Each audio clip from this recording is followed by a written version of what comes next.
tema de esta noche, la conversación que quiero tener con ustedes en esta noche, se titula El reino del revés. Y cuando yo digo esta frase, usted inmediatamente se está acordando de una canción de María Elena Walsh, que justamente se titulaba El reino del revés. Y en esa canción, María Elena Walsh decía algo así como que el pez volaba y los pájaros nadaban. El reino del revés. Y usted dice, pastor, ¿qué nos quiere contar? ¿Qué nos quiere decir con eso? Porque vamos a encontrar un paralelo, vamos a encontrar una afinidad también con un tema que tiene que ver con lo espiritual. En primer lugar, debo decirles que existen dos reinos. Uno en el que nosotros estamos muy acostumbrados a movernos y a vivir, porque es el reino de todos los días, es el reino de aquí abajo, es el reino en el que estamos todos, es el reino en el cual trabajamos, estudiamos, nos capacitamos, nos enamoramos, nos casamos, tenemos hijos, tenemos proyectos, planes, sueños, es el reino de aquí abajo. Este reino en el cual vivimos todos, en el cual estamos todos, tiene reglas, tiene leyes y tiene sus valores. Pero también hay otro reino. Este reino, a diferencia del anterior, es un reino invisible. También ese reino del que quiero hablarles no es de acá abajo. Este reino es de allá arriba. Y este reino se llama el reino de los cielos. Y recién cantábamos hace un ratito El cielo entre nosotros, o algo así decía la canción, parecido, ¿no? El cielo aquí, el cielo entre nosotros. Y vamos a darnos cuenta qué importante que es que ese reino, aparentemente inaparente, invisible pero real, alto pero que puede bajar y estar entre nosotros. Y entonces yo quiero invitarte a ir a la Biblia en esta noche para ver y para que vos puedas responderte a la pregunta, ¿en qué reino estás vos? ¿A qué reino perteneces? La primera verdad que quiero compartir, Mateo 3, versículo 2. Hemos prendido las luces, a lo mejor alguna más todavía, porque quisiera que puedan tomar nota de los versículos para seguirlos trabajando en la semana y para que sigas meditando en esta palabra. Así que vamos a luces completas, por favor, Beto. Y entonces, capítulo 3, versículo 2. Y nos dice esta palabra, decía, arrepiéntanse porque el reino de los cielos está cerca. ¿Quién decía esto? Juan el Bautista. Juan el Bautista predicaba acerca de este reino y les decía a los judíos, arrepiéntanse, pero por una razón muy, muy importante. El arrepentimiento era porque el reino de arriba, el reino de los cielos, se estaba acercando. También en Mateo, capítulo 6, versículo 10, ahora no es Juan el Bautista.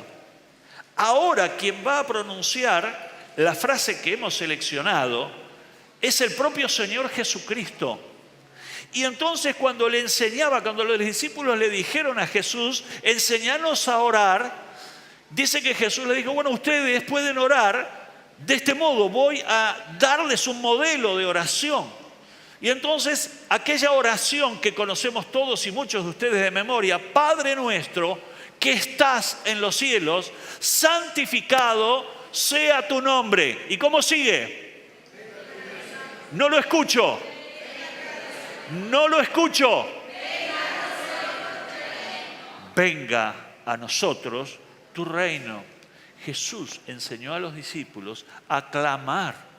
Jesús le enseñó a sus colaboradores inmediatos, aquellos a los que Él los estaba discipulando, a proclamar esta oración, a declarar esta oración, venga tu reino. Entonces, este reino no está acá abajo, este reino está allá arriba, pero la mejor noticia que en este primer punto quiero decirte, ese reino está viniendo.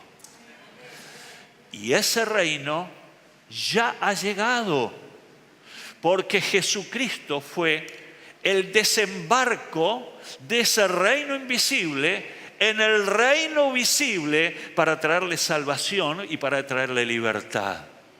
Jesucristo es la encarnación, es la materialización de ese reino llegando a la tierra. Pero llegó en Jesús, pero no se estableció. Está llegando, pero todavía no es una completa realidad.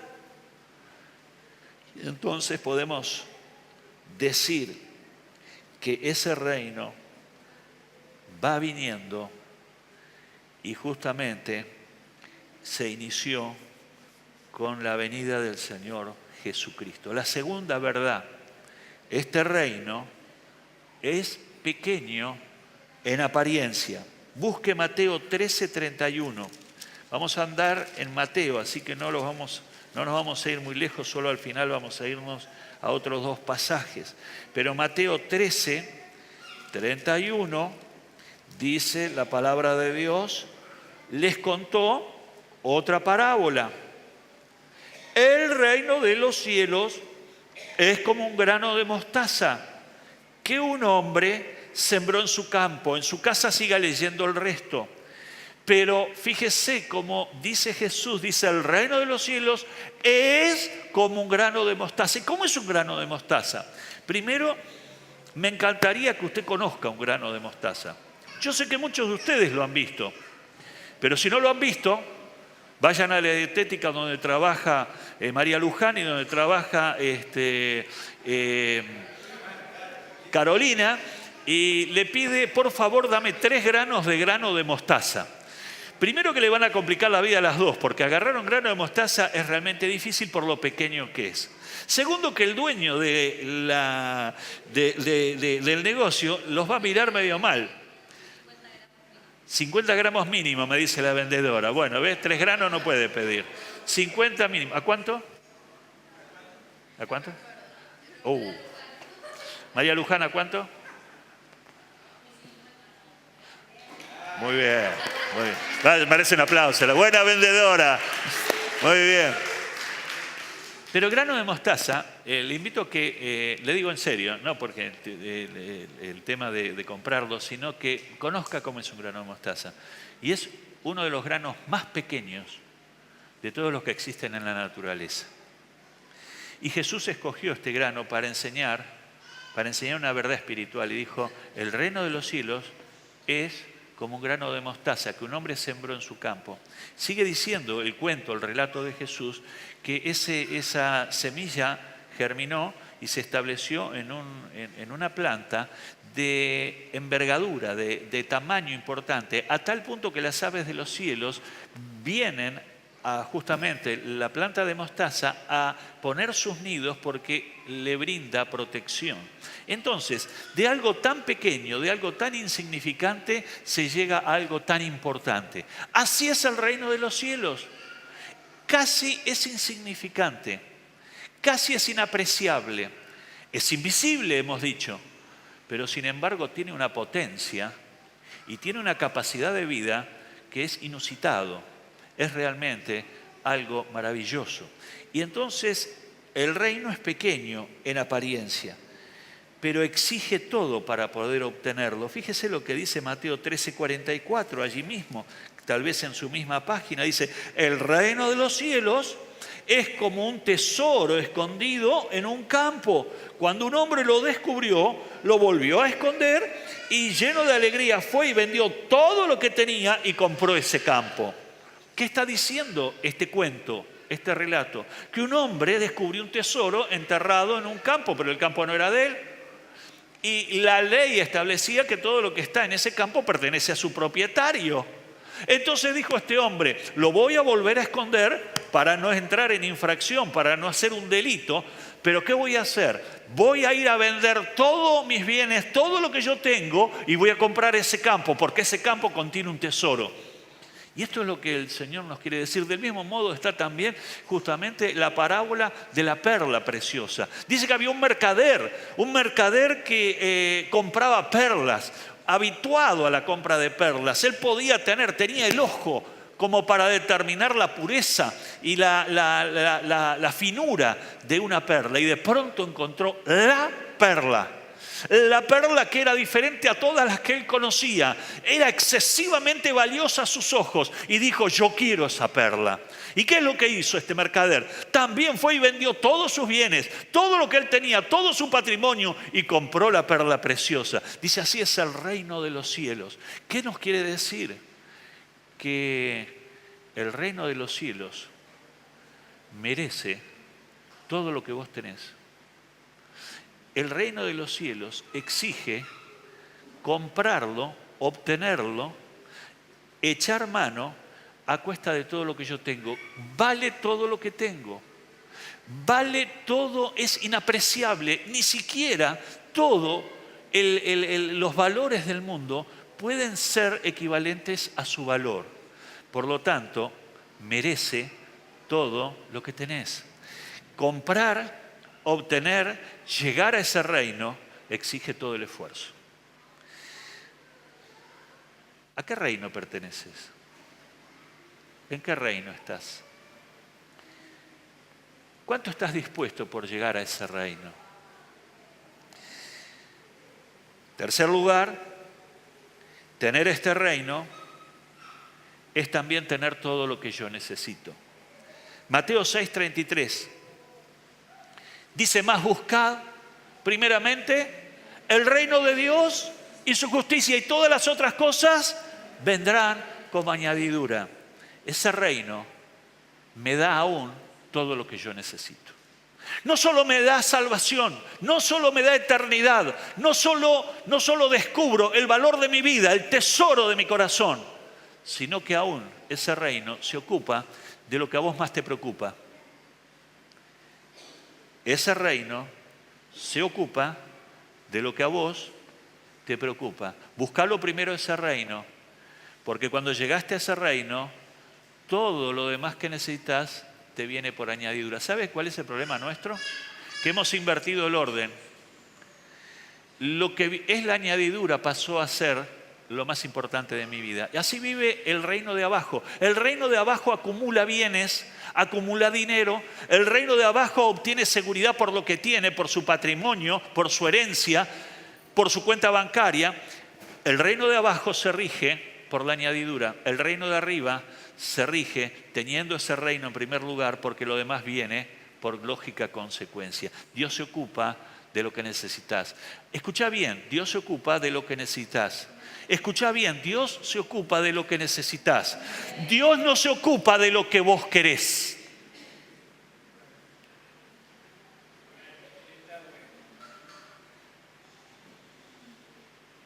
Algunos me hacen con la cabeza así y quisiera entender que entienden. Otros quedaron, digamos, como flasheados.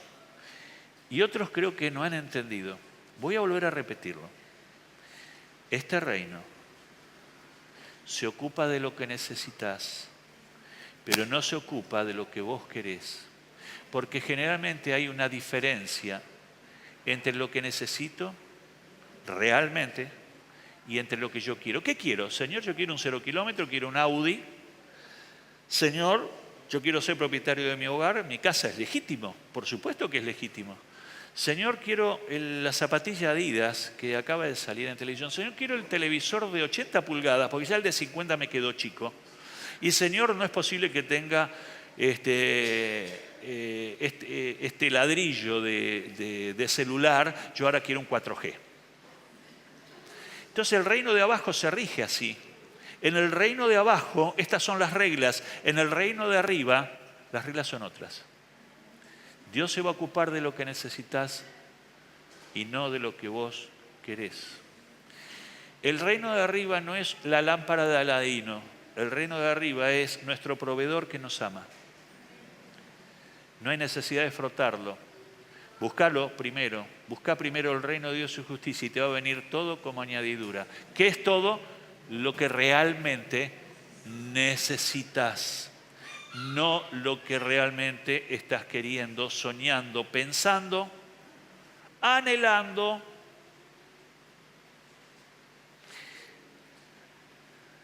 El reino se ocupa de lo que yo necesito. En cuarto lugar, Mateo 5:3 dice que ese reino, o de ese reino, los propietarios son determinadas personas. Por favor, uno de ustedes que me lo lea en voz alta, aquí está en pantalla. ¿Qué dice?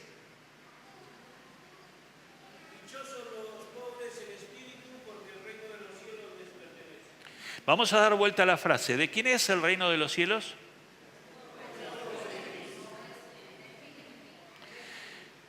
Ahora, si hubiera dicho solamente los pobres, nos quedaríamos claramente pobreza estructural, pobreza, digamos, de bienes, pobreza en cuanto a lo económico.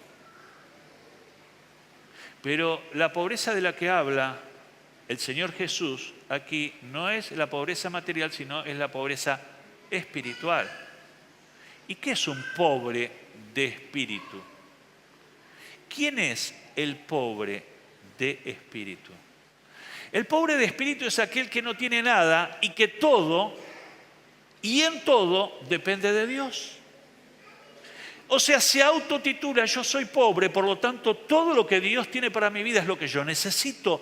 Entonces, el pobre en espíritu es aquel que admite su verdadera necesidad interior y en base a esa admisión, entonces, se transforma, o mejor dicho, pasa a ser propietario de ese reino. El reino de los cielos es de los necesitados, de la presencia de Dios en su corazón. Yo me gozaba en la reunión de esta noche. Porque en la parte de la alabanza, esta noche la iglesia vibró y se sentía realmente una presencia, una gloria pesada de Dios manifestándose en esta congregación. Porque me da la impresión, yo no sé usted por qué cantó, a lo mejor porque está emocionado, a lo mejor porque le gusta la canción, pero uno percibe claramente cuando uno sale de lo estético y se coloca en lo verdaderamente importante, que es lo espiritual. Y entonces algo estaba ocurriendo. La congregación estaba palpando a Dios. La congregación estaba vivenciando la gloria de Dios. Por lo tanto, cantaba, alababa, adoraba. Esos son los pobres en espíritu. Son los que manifiestan, Señor, si tú no estás conmigo, yo no quiero vivir. Señor, si tú no estás en mi vida, yo perdí todo interés en la vida, porque tú eres mi vida. ¿Cuántos de los que están aquí piensan de ese modo? Ojalá que la palabra de esta noche sea tan directa a tu corazón que quieras ser habitante de este reino. ¿De qué reino sos?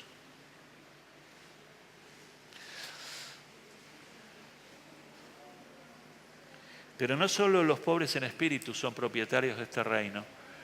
Mateo 18, versículo 3 y 4. Mateo 18, versos 3 y 4. Y dice, entonces dijo, les aseguro, que a menos que ustedes cambien y se vuelvan como niños, no entrarán, ¿en dónde? En el reino de los cielos. Por tanto, el que se humilla como este niño será el más grande en el reino de los cielos. Yo le dije que era el reino del revés. Porque en el reino de abajo, el que más saca pecho, el que más orgullo tiene, el que más carácter tiene, triunfa. Pero en el reino de mi Padre, fracasa. Porque de ese reino solo se apropian los que son como niños, indefensos, humildes, obedientes, sensibles y entienden lo que es la fe.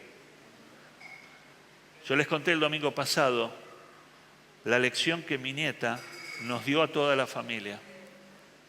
Señor, que la luz vuelva rápido. Y en 2 minutos la luz vino. 3 años. Si no somos como niños, si no somos como Martina, no vamos a entrar en el reino de los cielos. Juan Knox, un predicador, un evangelista del siglo XIX, oraba al Señor esta oración: Señor, dame Escocia para Jesucristo o pierdo la vida. Dame Escocia para Jesucristo o es preferible que pierda la vida. ¿Saben lo que hizo Dios? Le dio Escocia. El avivamiento en Escocia surgió por la oración vehemente de este hombre que dijo: Señor, quiero ver tu gloria en mi patria, en mi país, y si no, no tiene sentido mi vida. O si en esta noche nos levantáramos varios de los que estamos aquí y dijéramos: Señor, dame Argentina para Jesucristo. Señor, dame Lomas de Zamora para Jesucristo. Señor, dame mi barrio para Jesucristo. Señor, yo quiero y puedo soñar cosas grandes en el lugar donde me pusiste. Puedo soñar y ver mi familia a tus pies. Puedo soñar y creer de que vas a conmover a mis vecinos a través mío. Señor, yo creo que podés hacer la obra. El día 19, 9 hermanos de esta congregación estamos saliendo para Chumbicha, Catamarca. Hermanos queridos, reclamen Chumbicha para Jesucristo. Reclamemos esa tierra, porque hoy y desde hace un tiempo que Dios nos puso en ese lugar, esa tierra le pertenece a Dios. No importa que allí se practique brujería, no importa que allí se hagan maldades, no importa que allí abunde el pecado, pero sobreabunda la gracia. Aleluya. La gracia que viene del Señor Jesucristo. Mi querido hermano, el reino de los cielos, en quinto lugar, no consiste en palabras. 1 Corintios 4:20.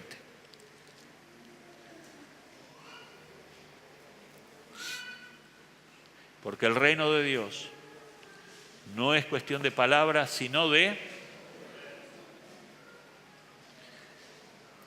El apóstol Pablo escribía esta palabra y decía: el reino de los cielos no es cuestión de palabras. En el reino de abajo sí es cuestión de palabras. Si no, fíjese, todo lo que hablan nuestros políticos, todo lo que hablan nuestros gobernantes, todo lo que hablan nuestros periodistas, todo lo que habla la gente, acá abajo hay muchas palabras. Pero allá arriba hay poder. Aleluya. Y yo quiero que empieces a palpitar que en el reino de arriba y del reino de arriba viene el poder para transformar el reino de abajo. No es cuestión de palabras, es cuestión de poder. Y por último, Colosenses 1:13 nos dice: Él nos libró del dominio de la oscuridad y nos trasladó al reino de su amado Hijo. Cuando conociste a Jesucristo, cuando tuviste un encuentro personal con Jesucristo, vos recibiste un traslado de reino. Fuiste traspasado, fuiste trasladado. Obtuviste la doble ciudadanía.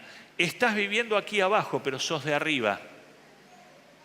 Sos del reino de los cielos por el sacrificio de Jesucristo en la cruz del Calvario. Y estás aquí, pero perteneces allí. Fuiste trasladado, fuiste traspasado al reino de su amado Hijo, Jesucristo. Y entonces, en este punto tengo que volver a hacer la pregunta: ¿de qué reino sos? ¿En qué reino estás? Es cierto que físicamente estoy acá, pero estoy sentado en los lugares celestiales con Cristo Jesús porque soy de arriba. A lo mejor las situaciones que has vivido últimamente te han llevado a olvidarte de quién sos. Es como que alguien que obtuvo la ciudadanía, además de la argentina, por ejemplo, la italiana, de pronto pasa el tiempo y se olvida que tiene la ciudadanía. Y la ciudadanía italiana le da el acceso a poder entrar sin visa y sin ningún tipo de inconveniente a Italia y a Europa. Le evita pagar muchas cosas. Y por sobre todas las cosas no tiene que pedir permiso para ir a Italia porque también es su patria. Porque tiene justamente pasaporte que indica que es de allá. Y a veces nosotros los cristianos nos hemos olvidado que somos ciudadanos de arriba y nos estamos conformando con las migajas de ser ciudadano de acá abajo. Y el ciudadano de acá abajo tiene fecha de vencimiento. ¿Por qué? Porque el reino de los cielos se está acercando. Y no se acerca para ponerse al lado, se acerca para ponerse sobre, porque el reino de los cielos va a tomar el total control sobre la tierra. En la persona de Jesucristo, en su segunda venida, Él establecerá su reino y establecerá su mandato, su legado, y desde ahí hasta la eternidad, Él reinará. Este reino, si seguís apostando a este reino, estás apostando a un reino que es pasajero. Pero si tomás la ciudadanía de arriba, estás apostando a un reino que es eterno. ¿Entendés esto? Entonces la pregunta es, ¿a qué reino querés pertenecer?